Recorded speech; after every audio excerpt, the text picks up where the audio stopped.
Hello student, आज अपने इस वीडियो में बात करने वाले हैं दो चर वाले रैखिक समीकरण के बारे में। यानी कि ये जो तीसरा चैप्टर कक्षा 10 का, और इसके बारे में विस्तार से चर्चा करेंगे। दो चर वाले रैखिक समीकरण होते क्या हैं। सबसे पहले तो आपको पता होना चाहिए दो चर, यानी कि दो चर का मतलब क्या है। कोई भी आप दो चर ले सकते हो। चर होती है देखो एक्स वाई जेड, एक होती है चर राशि और एक होती है अचर राशि। सर में क्या आते हैं A B X Y P Q R, ये जो भी वेरिएबल जो होते हैं वो होते हैं, ठीक है ना। एक होती है एचर, एचर का मतलब कांस्टेंट जो वैल्यू होती है, जिनकी वैल्यू होती है कोई दो माइनस वन, 1/2, इस प्रकार की कोई भी संख्या। अपने को यहाँ पे क्या करना है, दो चर, इनमें से कोई भी आप दो चर ले सकते हो। जैसे मैंने मान लिया एक्स और वाई, एक एक्स और दो वाई। रैखिक का मतलब क्या होता है, जिनकी पावर क्या हो। रैखिक का मतलब होता है यानी कि घात बराबर कितनी होनी चाहिए, एक होनी चाहिए। जो भी आप चर ले रहे हो उन दोनों की जो पावर है, घात है, वो कितनी होनी चाहिए, एक होनी चाहिए। समीकरण का मतलब आप समझ गए, रैखिक समीकरण युग्म होता है, ठीक है। और युग्म का मतलब क्या होता है, युग्म का मतलब होता है जोड़ा। आपको इसके अंदर जो पढ़ने हैं दो चर वाले रैखिक समीकरण युग्म पढ़ने हैं। युग्म का मतलब क्या हो गया, जोड़ा। ऐसे आपको दो समीकरण मिलेगी, किस टाइप की, इस टाइप की मिलेगी। a1x प्लस के अंदर b1y और प्लस के अंदर c1 इज इक्वल टू में 0। a2x प्लस में b2y और प्लस में क्या हो गया c2 इक्वल में 0। ये समीकरण एक होगी, ये समीकरण दो होगी। अब आपको इसके अंदर जो पढ़ना है, आपको दो इक्वेशन मिलेगी जिनकी आपको तुलना करनी है इन दोनों समीकरणों से। इन दोनों समीकरणों से क्यों करनी है, ताकि आप a1 b1 c1 a2 b2 c2 का मान पहचान सको। ये दोनों इक्वेशन है, x और y क्या हो गए, इनके अंदर चर हो गए, और समीकरण की भी क्या है, रैखिक। इन समीकरणों को हल करने के तरीके भी पढ़ेंगे। सबसे पहले अपने क्या है, कोई भी समीकरण हो उससे एक रेखा बनती है। जैसे इन दोनों से दो रेखाएं बनेगी।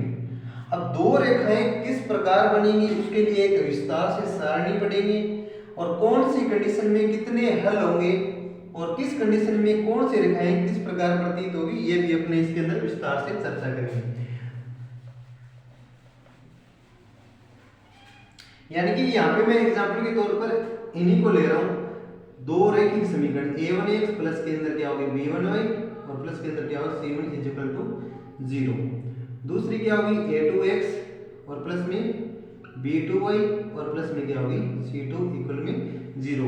सबसे पहले आपको क्या करनी है, इनके जो गुणांक है उनकी आपको क्या करनी है, तुलना करनी है। x का गुणांक है a1 और a2, इन दोनों का अनुपात अगर b1 बटे b2 के क्या हो जाए, बराबर ना हो, यानी कि ये दोनों अनुपात बराबर ना हो, तो जो भी रेखाएं होगी वो आपस में क्या करेगी, प्रतिच्छेद।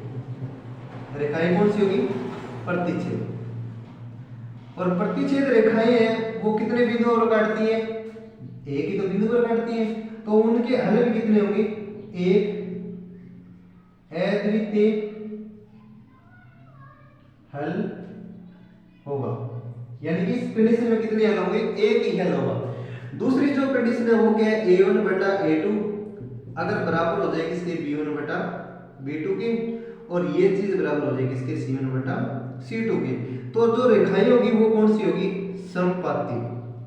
और समपाती रेखाएं कैसी होती हैं, अगर आप एक रेखा बनाते हो दूसरी रेखा भी उसके ऊपर ही बनती है। जब आप ग्राफ के अंदर इस चीज को नोट करोगे तो एक रेखा बनाओगे किसी एक समीकरण से, दूसरी से भी उसी के ऊपर जाएगी। और इस कंडीशन में अगर आपसे हल पूछे तो इसके अनेक हल होते हैं, क्योंकि ये तो हर जगह टच करेगी इसके अंदर, तो इसके अंदर क्या होंगे, अनेक हल होंगे। जो तीसरी कंडीशन है, यानी कि a1 बटा a2 तो बराबर हो b1 बटा b2 के, लेकिन c1 बटा c2 क्या हो, बराबर ना हो।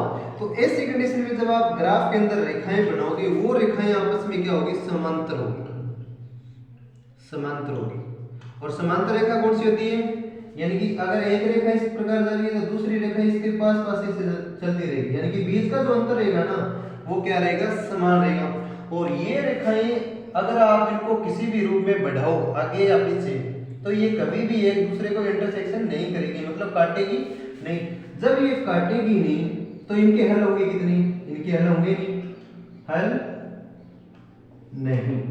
ये आपको 3 कंडीशन इसके अंदर पढ़नी है दूसरे क्वेश्चन से।